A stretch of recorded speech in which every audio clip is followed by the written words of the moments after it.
Hello students, welcome to the IMB education. आज की इस वीडियो में हम करेंगे क्लास 11th बायोलॉजी का chapter 18 body fluid and circulation का क्विक रिवीजन।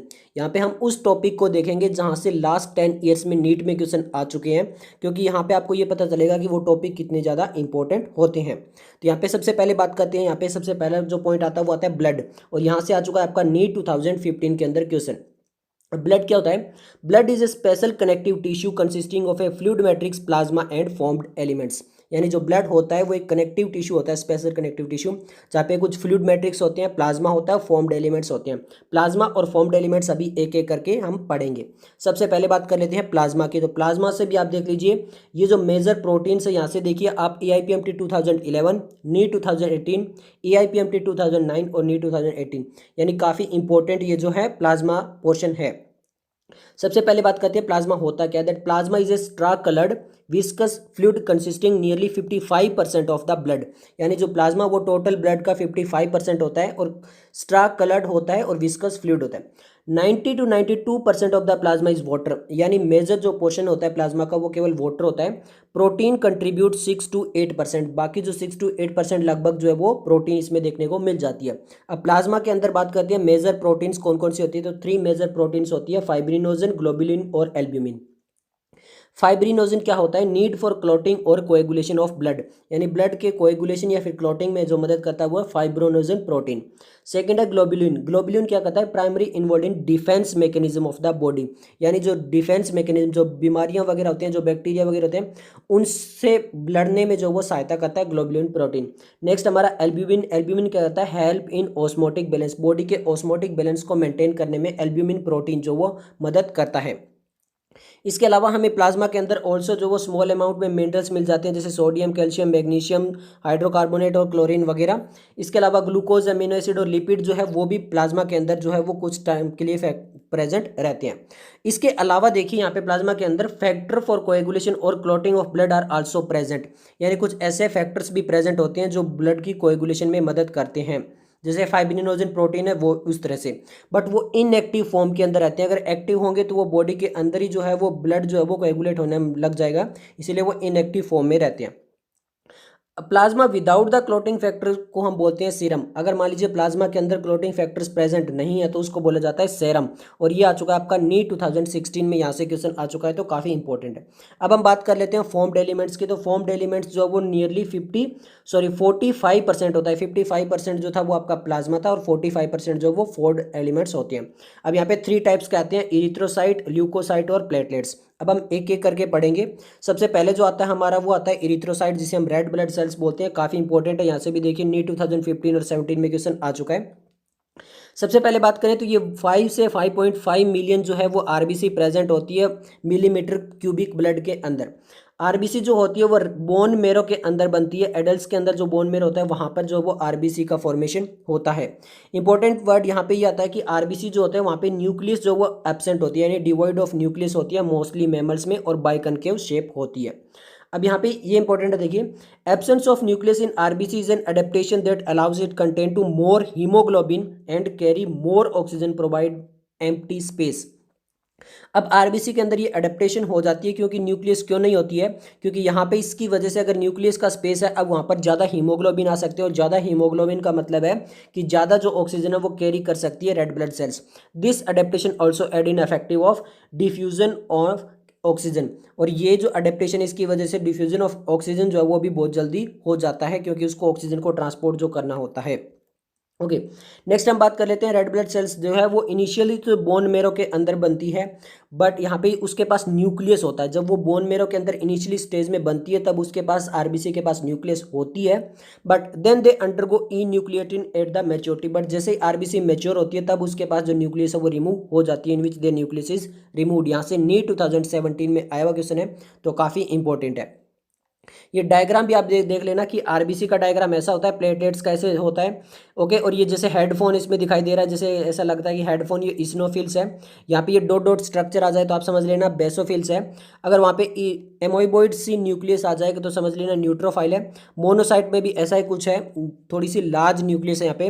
ये टी लिम्फोसाइट है एंड बी लिम्फोसाइट है। डायग्राम थोड़े से इंपॉर्टेंट है, कई बार आ जाते हैं, तो इसीलिए नेक्स्ट हम बात कर लेते हैं जो रेड ब्लड सेल्स होती है उसकी लाइफ स्पेन जो होती है वो 120 डेज की होती है और उसके बाद जो वो डिस्ट्रॉय हो जाती है स्प्लीन के अंदर। स्प्लीन को हम बोलते हैं graveyard of RBC, graveyard of RBC बोला जाता है स्प्लीन को। ओके, तो यहाँ से आ चुका है आपका एआईपीएमटी 2012 में, तो काफ़ी इंपॉर्टेंट है। नेक्स्ट हम बात कर लेते हैं डब्ल्यूबीसी की। सेकंड जो हमारे ल्यूकोसाइट जिसे हम डब्ल्यूबीसी बोलते हैं, ये 2 टाइप्स के होते हैं, ग्रेन्युलेट्स एंड ए ग्रेन्युलेट्स। ओके, अब ग्रेन्युलेट्स जो है वो आगे वापस जो है वो 3 टाइप्स के हो जाते हैं। ग्रेन्युलेट में आगे 3 टाइप्स है, न्यूट्रोफिल, इसिनोफिल और बेसोफिल। अब यहाँ पे देखिए जो आपके न्यूट्रोफिल्स होते हैं वो 60 to 65% होते हैं टोटल डब्ल्यूबीसी, जो टोटल डब्ल्यूबीसी है उसका 60 to 65% क्या है आपका यहाँ पे न्यूट्रोफिल्स होते हैं। ये फेगोसाइटिक सेल्स होते हैं जो कि फॉरिजन जो ऑर्गेनिज्म आ जाते हैं जैसे बैक्टीरिया वगैरह उनको डिस्ट्रॉय करते हैं। इसिनोफिल जो वो टोटल 2 to 3% होते हैं। ओके, और इन्फेक्शन वगैरह को रजिस्ट करते हैं और एलर्जिक रिएक्शन वगैरह के अंदर जो ये एक्टिव हो जाते हैं। नेक्स्ट हम बात कर लेते हैं बेसोफिल्स के लिए। बेसोफिल सबसे कम होते हैं, ये 0.5 से 1% होते हैं। ये हिस्टामाइन, सेरोटोनिन और हिपेरिन जो है उसको सीक्रेट करते हैं जो कि इन्फ्लामेटरी रिएक्शन में यूज होता है। यहाँ से जो है आपका एआईपीएमटी 2008 और नीट 2013 में क्वेश्चन आ चुका है। डब्ल्यूबीसी के अंदर जो सेकंड था ए ग्रेन्युलोसाइट, वो भी फर्दर 2 टाइप्स के होते हैं, लिम्फोसाइट और मोनोसाइट। याद करने का तरीका है एमएलए यानी एम से मोनोसाइट, एल से लिम्फोसाइट, ये किसके पार्ट है, ए ग्रेन्युलोसाइट के। तो अगर आपको ए ग्रेन्युलोसाइट वाले याद रह जाएंगे कि यहाँ पे 2 वाले हैं तो वो उसके अगले। अब यहाँ पे देख लेते हैं लिम्फोसाइट। तो लिम्फोसाइट जो होते हैं वो 20 to 25% होती है। ये भी वापस मेजर 2 टाइप्स के होते हैं, बी लिम्फोसाइट और टी लिम्फोसाइट। ओके, जो कि इम्यून रिस्पॉन्स के लिए रिस्पॉन्सिबल है। मोनोसाइट की बात करें तो ये 6 to 8% होते हैं। फेगोसाइटिक सेल्स होते हैं, ये भी फॉरिजन ऑर्गेनिज्म को डिस्ट्रॉय करते हैं। अब हम बात कर लेते हैं प्लेटलेट्स की। तो प्लेटलेट्स जो होता है वो नॉर्मली 1.5 लाख से 3.5 लाख होते हैं पर मिलीमीटर क्यूब ब्लड के अंदर। ओके, और ये जो बनते हैं cell fragment produce from megakaryocytes, megakaryocyte से बनते हैं जो कि स्पेशल सेल्स होते हैं बोन मेरो के अंदर। ओके, वहाँ पर ये प्लेटलेट्स बनते हैं। अब यहाँ पे देखिए अगर रिडक्शन इन देयर नंबर यानी अगर प्लेटलेट्स का नंबर जो वो कम हो जाए, लीड टू क्लोटिंग डिसऑर्डर, इसकी वजह से क्लोटिंग डिसऑर्डर आ सकता है यानी ब्लड जो वो क्लोट नहीं होता है और इसकी वजह से एक्सेसिव लॉस ऑफ ब्लड हो सकता है। नीट 2016 में आया हुआ क्वेश्चन है। अब हम बात कर लेते हैं ब्लड ग्रुप की। ब्लड ग्रुप 2 टाइप्स के होते हैं, A B O blood group और आर एच ब्लड ग्रुप। ये जो वाइडली यूज होते हैं पूरे वर्ल्ड में, जैसे आप पढ़ते हो ना ए पॉजिटिव, बी पॉजिटिव या फिर ए नेगेटिव, ये ए और या फिर बी जो है ये तो A B O blood group के अंदर आ जाता है। ये जो पॉजिटिव नेगेटिव है वो आर एच फैक्टर को डिनोट करता है, तो इसीलिए हम हमेशा ये दोनों जो चीज़ें साथ में पढ़ते हैं। A B O blood group में ये टेबल काफ़ी इंपॉर्टेंट है। तो यहाँ पे देखिए अगर ब्लड ग्रुप ए है, बी है, ए बी आओ, ये 4 टाइप के ब्लड ग्रुप हो सकते हैं। ए ब्लड ग्रुप वाले के पास एंटीजन वही मिलेगा, देखिए ए वाले के पास एंटीजन ए, बी वाले के पास बी, और यहाँ पे जो है वो ए बी और यहाँ पे कोई भी एंटीजन नहीं मिलेगा। एंटीबॉडी देख लेते हैं कि एंटीबॉडी कौन सी होगी, तो बिल्कुल इसका उल्टा होगा। अगर ए है तो एंटीबॉडी बी होगी, बी है तो एंटीबॉडी ए होगी, ए बी दोनों है तो कोई भी नहीं होगी, और अगर यहाँ पे एंटीजन कुछ भी नहीं है तो एंटीबॉडी दोनों होगी। डोनर्स ग्रुप का मतलब है कि वो ब्लड ग्रुप जो इसको डोनेट कर सकते हैं ए ब्लड ग्रुप को, तो यहाँ पे ए और ओ वाले जो है वो ए को डोनेट कर सकते हैं, बी वाले को बी ओ डोनेट कर सकते हैं, ए बी वाले जो वो ए बी ए ओ सभी डोनेट कर सकते हैं। यानी ब्लड ग्रुप ए बी वाले को अगर चाहिए तो कोई भी इसको दे सकता है, और ओ ब्लड ग्रुप वाले को केवल और केवल ओ ब्लड ग्रुप दे सकते हैं। अब यहाँ पे देखिए यूनिवर्सल डोनर और यूनिवर्सल रेसिपिएंट आते हैं। यहाँ पे देखिए नीट यानी आपका एआईपीएमटी 2011, 12 और नीट 2014 में क्वेश्चन हुए, तो काफ़ी इंपॉर्टेंट है। जो आपका ब्लड ग्रुप है, जो ओ ब्लड ग्रुप है, उसे वो किसी को भी डोनेट कर सकता है। अभी हमने देखा था कि वो किसी को भी दे सकता है, ए वाले को, बी वाले को, ए बी वाले को। Donated to person with any other blood group, किसी को भी दे सकता है, इसीलिए उसको यूनिवर्सल डोनर बोला जाता है, यानी वो किसी को भी ब्लड डोनेट कर सकता है। यूनिवर्सल रेसिपिएंट कौन सा है, जो आपका ए बी ब्लड ग्रुप वाला है वो किसी से भी ले सकता है, ए बी से, ए से, बी से, ओ से। तो जो ए बी ब्लड ग्रुप है, accept blood from person with A B as well as other, किसी से भी जो वो ब्लड ग्रुप ले सकता है, तो इसीलिए इसको बोला जाता है यूनिवर्सल रेसिपिएंट यानी रिसीव करने वाला। ओके, आर एच जो आपका जो ब्लड ग्रुपिंग है उससे ज़्यादातर जो क्वेश्चन है वो नहीं आए हुए हैं, तो हम इसका इतना ज़्यादा नहीं करेंगे। कोएगुलेशन ऑफ ब्लड थोड़ा सा देख लेते हैं कि यहाँ पे कोएगुलेशन के अंदर क्या होता है कि आपका जब रेडिश ब्राउन जो स्कम बन जाता है उसके अंदर क्या होते हैं, आपके कुछ प्रोटीन वगैरह जो है वो कोएगुलेट हो जाते हैं। यहाँ पे ये चीज़ आप याद रखना। यहाँ पे इन्होंने लिखा हुआ है कि यहाँ पे जो कोएगुलेशन ऑफ ब्लड होता है वहाँ पे आप थ्रेड लाइक फाइब्रिन्स आपको दिख जाएंगे, वो डेड होते हैं। ओके, जो डेड फाइब्रिन्स होते हैं वो वहाँ पे डिपॉजिट हो जाते हैं। अब हम बात कर लेते हैं यहाँ पे एक इंपॉर्टेंट रोल है, सबसे इंपॉर्टेंट जो कि आपको याद रखना है वो है calcium ion play a very important role in clotting, यानी क्लोटिंग के अंदर, ब्लड क्लोटिंग के अंदर सबसे ज़्यादा इंपॉर्टेंट रोल प्ले किया जाता है कैल्शियम आयन की वजह से। जो कैल्शियम आयन है वो बहुत इंपॉर्टेंट रोल प्ले करता है। नेक्स्ट हम बात कर लेते हैं लिम्फ की। लिम्फ जो होता है जिसे हम टिश्यू फ्लूइड भी बोलते हैं, तो यहाँ से क्वेश्चन आया हुआ है आपका AIPMT 2009 में, तो इंपॉर्टेंट है। अब यहाँ पे देखिए fluid present in the lymphatic system is called lymph. जो लिम्फेटिक सिस्टम के अंदर फ्लूइड प्रेजेंट होता है उसको लिम्फ बोलते हैं। Colourless fluid containing specialised lymphocytes which are responsible for the immune response of the body. तो यहाँ पे कलरलेस जो फ्लूइड होता है present, lymphocytes, specialised lymphocytes present होती है जो इम्यून रिस्पॉन्स के लिए रिस्पॉन्सिबल है। ओके, इसके अलावा यहाँ पे एक इंपॉर्टेंट है, important carrier for nutrients and hormone, यानी हार्मोन न्यूट्रिएंट्स जो है उनको भी जो है वो एक जगह से दूसरी जगह ले जाने में मदद कर सकता है। कौन? आपका लिम्फ। अब हम बात कर लेते हैं सर्कुलेटरी पाथवे की। सर्कुलेटरी पाथवे टू टाइप्स के होते हैं, एक होता है ओपन और एक होता है क्लोज। तो सबसे पहले ओपन वो होता है जहाँ पे आपके जो है वो डायरेक्ट ओपन स्पेस के अंदर, जहाँ पे जो वो लार्ज वेसल्स के थ्रू सीधा डायरेक्ट ओपन स्पेस के अंदर जो है उस ब्लड को अगर पहुंचाया जा रहा है तो वो ओपन सर्कुलेटरी सिस्टम है। क्लोज सर्कुलेटरी सिस्टम के अंदर हमें क्या मिलता है कि पूरा एक क्लोज नेटवर्क होता है ब्लड वेसल्स का, यानी आर्टरीज, कैपिलरीज, वेन्स वगैरह हमें वहाँ पे प्रॉपर वे में देखने को मिलती है, तो वो होता है क्लोज सर्कुलेटरी सिस्टम। अब हम बात कर लेते हैं जो यहाँ पे हार्ट की बात कर लेते हैं। तो वर्टिब्रेटा के अंदर एक मस्कुलर चेम्बर्ड हार्ट होता है, वो भी अलग अलग चेम्बर का हो सकता है, 2 चेम्बर, 3 चेम्बर, 4 चेम्बर। जो 2 चेम्बर हार्ट होता है वो फीसिस के अंदर होता है, वहाँ पे केवल एक एट्रियम और एक वेंट्रिकुलर होता है। 3 चेम्बर की बात करें तो ये एम्फीबियम्स और रेप्टाइल्स में मिल सकता है। क्रोकोडाइल्स एक्सेप्ट क्रोकोडाइल, यानी क्रोकोडाइल के अंदर जो वो 4 चेम्बर्ड होता है। तो यहाँ पे 3 चेम्बर के अंदर हमें 2 एट्रिया और एक सिंगल वेंट्रिकल देखने को मिलता है। और जो 3 चेम्बर्ड वाले हार्ट होते हैं उनके अंदर हम इनकम्प्लीट डबल सर्कुलेशन बोलते हैं, वहाँ पर जो होता है वो इनकम्प्लीट डबल सर्कुलेशन जो है वो होता है। नेक्स्ट हम बात कर लेते हैं 4 चेम्बर्ड हार्ट की, और यहाँ पे जो डायग्राम दिया हुआ है ह्यूमन हार्ट का, ये भी काफी इंपॉर्टेंट है। 4 चेम्बर्ड हार्ट जो वहाँ से नीट 2015 में आया हुआ, तो ये जो 4 चेम्बर्ड हार्ट है वो क्रोकोडाइल में मिलता है जो कि रेप्टाइला के अंदर आता है। इसके अलावा बर्ड्स और मेमल्स के अंदर हमें टोटल जो वो 4 चेम्बर मिलता है, जहाँ पे 2 एट्रिया और 2 वेंट्रिकल्स होते हैं।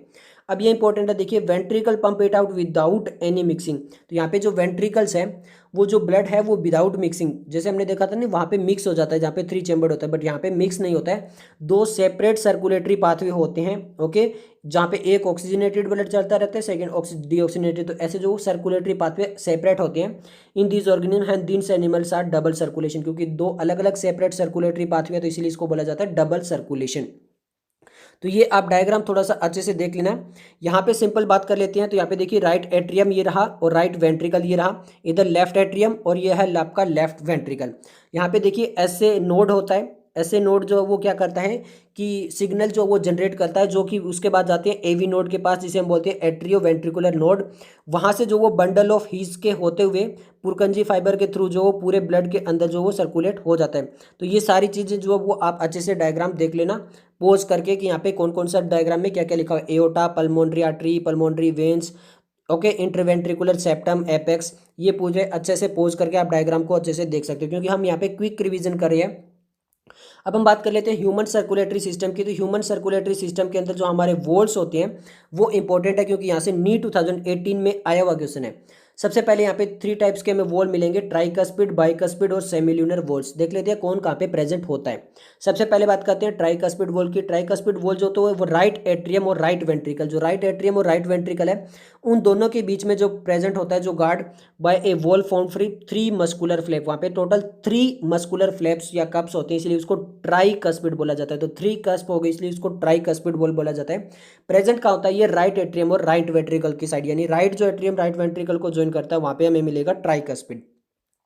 नेक्स्ट बाइकस्पिड वॉल को हम मिट्रल वॉल भी बोलते हैं, इंपॉर्टेंट याद रखना, मिट्रल वॉल भी बोलते हैं बाइकस्पिड को। ये कहाँ पे होता है? Guard the opening between the left atrium and left ventricle. जो लेफ्ट एट्रियम और लेफ्ट वेंट्रिकल है वहाँ पे बाइकस्पिड होता है, राइट की साइड जो वो ट्राइकस्पिड होता है। ओके, नेक्स्ट हम बात कर लेते हैं सेमिल्यूनर वॉल की। सेमिल्यूनर वॉल कहाँ पे प्रेजेंट होती है?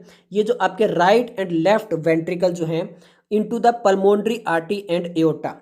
यहाँ पे देखिए जो राइट आपका वेंट्रिकल है वहाँ से तो पल्मोनरी आर्टरी जाती है, लेफ्ट की तरफ से जो वो एओर्टा में जाता है। तो वहाँ पे जो पल्मोनरी आर्टरी और एओर्टा में ब्लड जा रहा है वहाँ पर जो गार्ड होती है, वहाँ पे जो ओपनिंग होती है उसको जो गार्ड करता है उसको बोलते हैं हम सेमिल्यूनर वॉल्स। तो यहाँ से क्योंकि नीट 2018 में आया तो काफ़ी इंपॉर्टेंट होता है।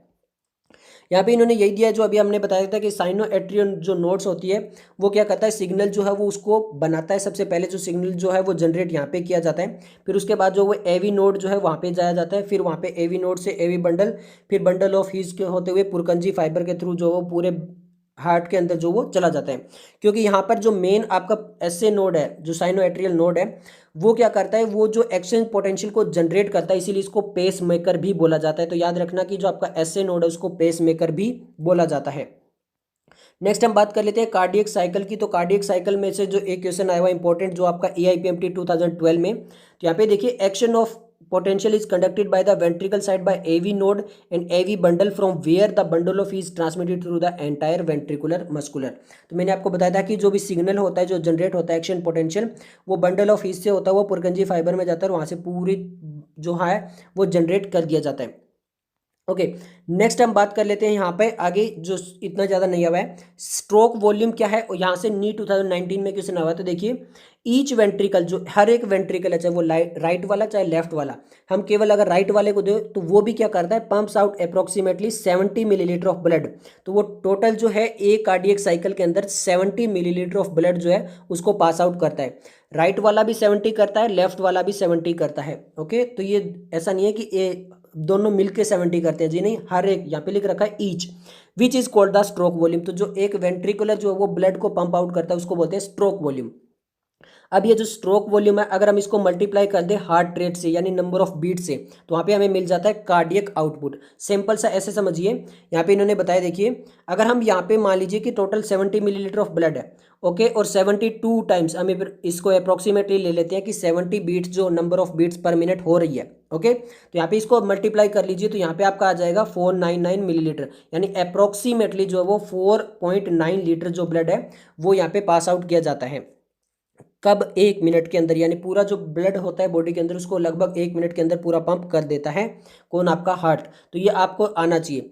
अब यहाँ पर जब ये पूरा कार्डियक साइकिल चल रही होती है तो यहाँ पे साउंड जो वो प्रोड्यूस होती है काफ़ी इंपॉर्टेंट है, क्योंकि नीट 2015 में आया हुआ क्वेश्चन है। तो यहाँ पे देखिए, जब हम कार्डियक साइकिल, जो आपका स्टेथोस्कोप होता है ना, स्टेथोस्कोप तो आपको चाहिए। स्टेथोस्कोप तो मेन जो डॉक्टर का होता है उसमें आपने देखा होगा कंधे पे रखते हैं, जिसे आप ये भी कह सकते हो कि आपका ऑर्नामेंटल्स, आपका एक डॉक्टर का जो गहना होता है स्टेथोस्कोप, उससे दो साउंड सुनते हैं। कौन कौन सी साउंड सुनते हैं? एक लब और एक डब। जो फर्स्ट साउंड होती है वो लब होती है। अब क्या होती है लब?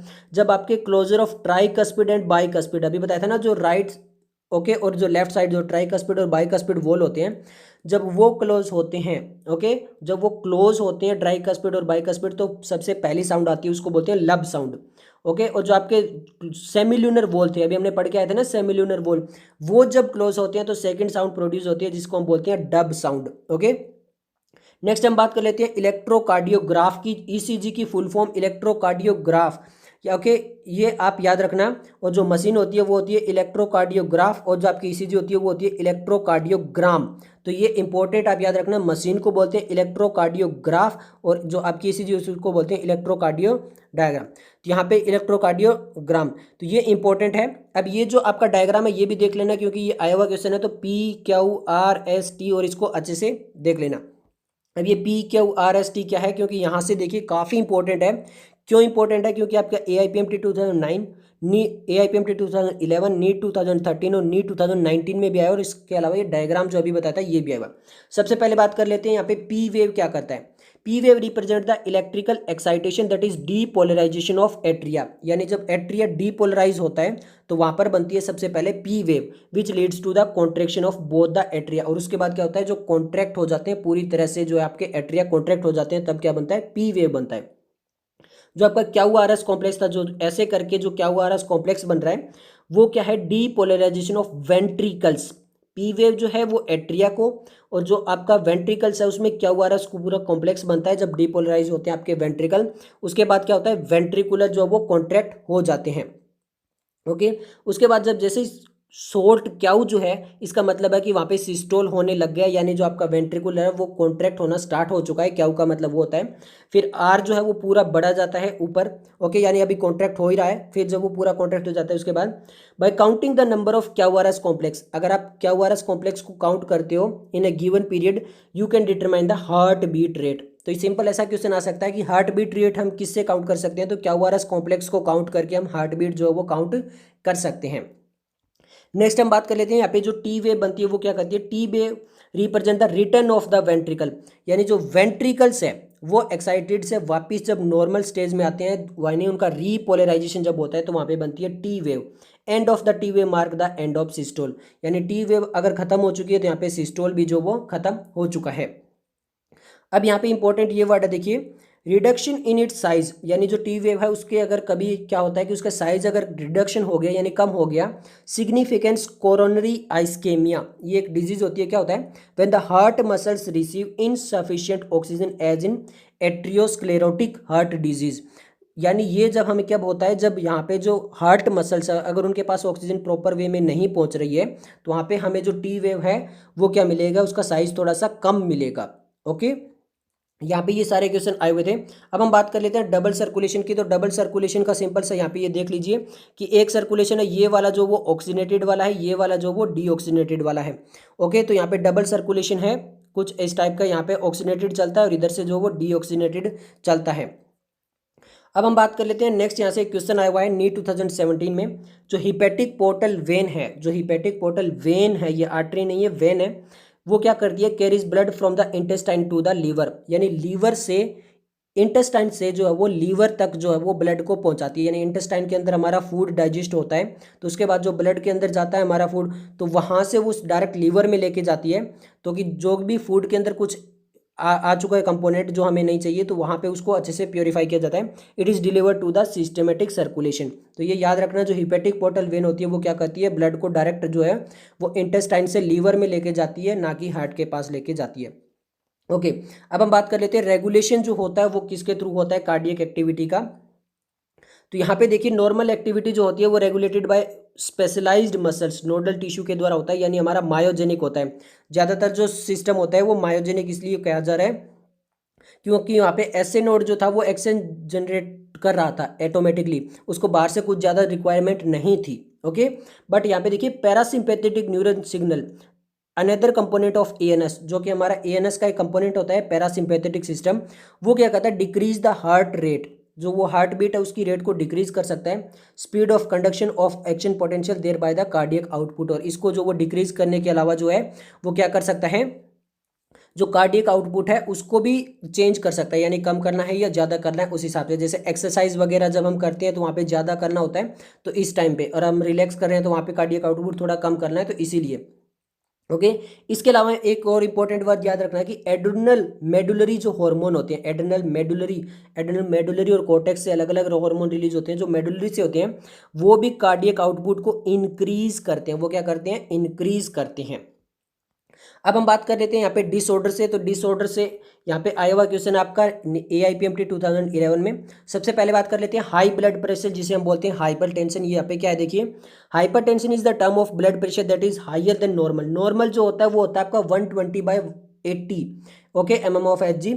इन the measurement 120 mm of Hg क्या है, millimetre of mercury pressure is the systolic, और पंपिंग जब वो पंप कर रहा है या फिर सिस्टोल हो रहा है उस टाइम का जो प्रेशर है वो 120 होना चाहिए, और 80 mm ऑफ Hg कब होना चाहिए, जब वो डायस्टोल कर रहा है या फिर रेस्टिंग स्टेज पे जा रहा है तब वो जो वो 80 होना चाहिए। अगर 120/80 से ज़्यादा हो रहा है तो तब क्या होता है, आपका हाइपर टेंशन हो जाता है। देखिए if repeated checks of blood pressure in individual 140/90, तो 120 और 80 से दोनों से ज़्यादा हो चुका है और हाइयर या फिर इससे भी ज़्यादा हो चुका है तो वो किसको शो करता है, हाइपर टेंशन को शो करता है। यहाँ पे AIPMT 2011 में आ चुका है। अगर हाइपर टेंशन हो चुका है तो वहाँ पे जो ऑर्गन है वो कौन से, वाइटल ऑर्गन जैसे आपका ब्रेन या किडनी जो है वो अफेक्ट हो सकते हैं। नेक्स्ट हम यहाँ पे सभी डिजीज एक बार कर लेते हैं। नेक्स्ट यहाँ पे लिखा हुआ है कोरोनरी आर्टरी डिजीज, जिसे CAD बोलते हैं। यहाँ पे क्या होता है कि arteriosclerosis affect the vessel that supply the blood to the heart.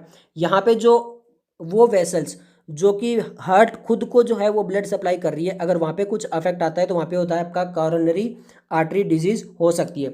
ये क्यों होता है, it is cause by deposition of calcium, fat, cholesterol जो है वो अगर वहाँ पे डिपॉजिट हो रहा है उसके अंदर तो वहाँ पे ल्यूमन की जो वो आर्टरीज की जो ल्यूमन है वो नैरो हो जाती है, इसकी वजह से प्रॉपर वे में जो वो सप्लाई नहीं हो पाती है।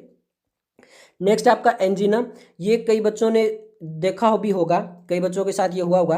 It is also called angina pectoris. क्या होता है, a symptom of acute chest pain appears when no enough oxygen is एक बार आप आराम से बैठे हो, ये जो 13 ईयर से जो आपकी प्यूबर्टी वाली है 13 to 20 एज में ये ज़्यादा देखने को मिलता है। एकदम से जो वो बहुत ज़्यादा चेस्ट पेन होता है, एक्यूट चेस्ट पेन होता है, बहुत तीखा जो वो पेन होता है। आपने अगर ये कभी देखा है, कभी महसूस किया है तो हमें कमेंट बॉक्स में ज़रूर बताना। ये क्यों होता है? क्योंकि वहाँ पे आपके ब्लड जो है वो जो ऑक्सीजन है वो अच्छे से नहीं पहुँच पा रही है हार्ट मसल्स पे, क्योंकि वहाँ पे आपकी एक्टिविटी वगैरह हार्मोन वगैरह ज़्यादा होते हैं, तो इसकी वजह से प्रॉपर ऑक्सीजन जो वो नहीं पहुँच पाती कई बार, उस वजह से जो वो हमें एक्यूट चेस्ट पेन देखने को मिलता है। तो ये आप याद रख सकते हो। अब यहाँ पे 3 टर्म आती है, ये काफ़ी इंपॉर्टेंट है, इसमें बच्चे कन्फ्यूज हो जाते हैं। अभी तक क्वेश्चन नहीं आया बट आ सकता है, तो हमें याद रखना चाहिए हार्ट फेलियर, कार्डियक अरेस्ट और हार्ट अटैक। ये 3 इंपॉर्टेंट है। यहाँ पे देखिए हार्ट फेलियर क्या होता है। Heart failure mean the state of heart when it is not pumping blood effectively enough to meet the need of the body. यानी जो हार्ट है वो अच्छे से ब्लड को पंप नहीं कर पा रहा है, जो प्रॉपर रिक्वायरमेंट है बॉडी की उतनी इनफ में जो वो पंप नहीं कर पा रहा है, तो वो उसको बोलते हैं हम heart failure. It is sometime called congestive heart failure because the congestion of the lung is one of the major cause of this disease. Next आता है आपका कार्डियक अरेस्ट। अब यहाँ पे देखिए हार्ट फेलियर जो वो सेम नहीं होता है इनसे, कार्डियक अरेस्ट से। कार्डियक अरेस्ट अलग होता है। कार्डियक अरेस्ट होता है when the heart stop beating.